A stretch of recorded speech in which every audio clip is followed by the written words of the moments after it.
प्रधानमंत्री नरेंद्र मोदी ने मध्य प्रदेश के भोपाल की एक जनसभा में समान नागरिक संहिता को लेकर एक बड़ा बयान दिया था। पीएम ने कहा था कि एक देश में दो कानून से भारत एकजुट होकर नहीं चल सकता है और पीएम के इसी बयान से अब समान नागरिक संहिता यानी यूनिफॉर्म सिविल कोड पर बहस तेज हो गई है और ऐसा माना जा रहा है कि मॉनसून सत्र में सरकार यूसीसी विधेयक को संसद के पटल पर रख सकती है और इसी कड़ी में लॉ कमीशन ने लोगों से यूसीसी पर राय मांगी है और अब न्यूज 18 ने यूसीसी को लेकर देश का सबसे बड़ा सर्वे किया है। न्यूज 18 ने देश के 25 राज्यों व केंद्र शासित राज्यों में ये सर्वे किया है। इस सर्वे में 8035 मुस्लिम महिलाओं ने अपनी राय रखी है। ये सर्वे 4 जुलाई 2023 से 8 जुलाई 2023 के बीच किया गया है। अब आपको बताते हैं कि ये सर्वे आंध्र प्रदेश, असम, बिहार, चंडीगढ़, छत्तीसगढ़, दिल्ली, गुजरात, हरियाणा, हिमाचल प्रदेश, जम्मू कश्मीर, झारखंड, कर्नाटक, केरल, लद्दाख, मध्य प्रदेश, महाराष्ट्र, उड़ीसा, पुडुचेरी, पंजाब, राजस्थान, तमिलनाडु, तेलंगाना, उत्तराखंड, उत्तर प्रदेश और पश्चिम बंगाल में किया गया है।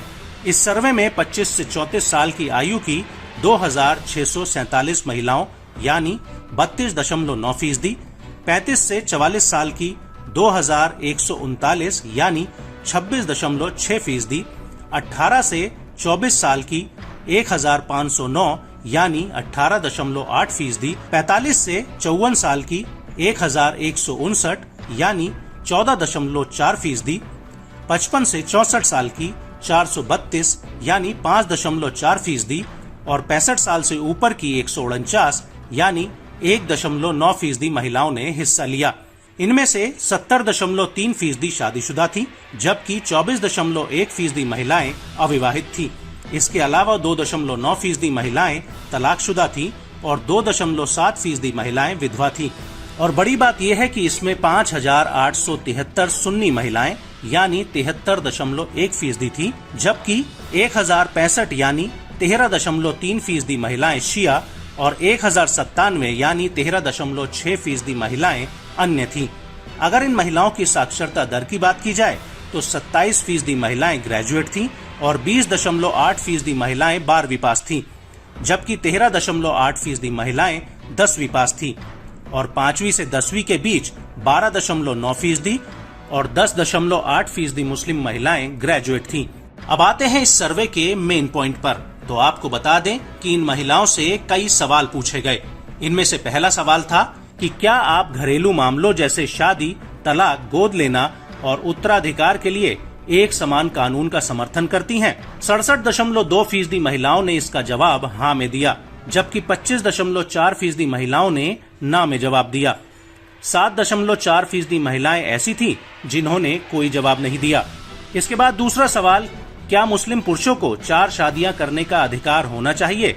76.5% महिलाओं ने इसका जवाब ना में दिया, जबकि 17.4% यानी 1400 महिलाओं ने इसका जवाब हाँ में दिया और 6.1% ऐसी महिलाएं थीं जिन्होंने इसका कोई जवाब नहीं दिया। इसके बाद तीसरा सवाल था कि क्या महिलाओं और पुरुषों को उत्तराधिकार और विरासत में बराबरी का अधिकार मिलना चाहिए?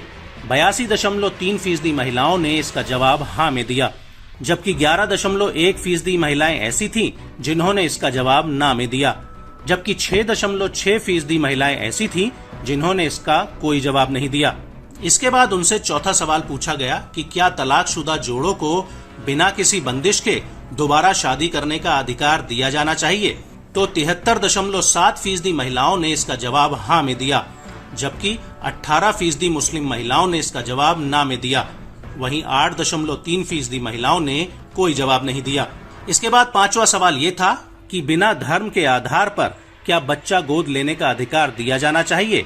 64.9% ऐसी मुस्लिम महिलाएं थीं जिन्होंने इसका जवाब हाँ में दिया, जबकि 22.9% ऐसी महिलाएं थीं जिन्होंने इसका जवाब ना में दिया और वहीं 12% महिलाएं ऐसी थीं जिन्होंने इसका कोई जवाब नहीं दिया। इसके बाद छठा सवाल पूछा गया कि क्या वयस्कता की आयु प्राप्त कर चुके सभी भारतीयों को अपनी संपत्ति अपनी इच्छा अनुसार वसीयत करने का अधिकार मिलना चाहिए? इस सवाल के जवाब में 69.3% महिलाओं ने इसका जवाब हाँ में दिया, जबकि 16.6% महिलाओं ने इसका जवाब ना में दिया और 14.1% ऐसी महिलाएं थीं जिन्होंने कोई जवाब नहीं दिया। इसके बाद सभी महिलाओं और पुरुषों के लिए शादी की उम्र 21 साल होनी चाहिए, ये सवाल पूछा गया। इसके जवाब में 78.7% मुस्लिम महिलाओं ने इसका जवाब हाँ में दिया, जबकि 16.6% महिलाओं ने इसका जवाब ना में दिया। लेकिन 4.7% ऐसी महिलाएं थीं जिन्होंने कोई जवाब नहीं दिया।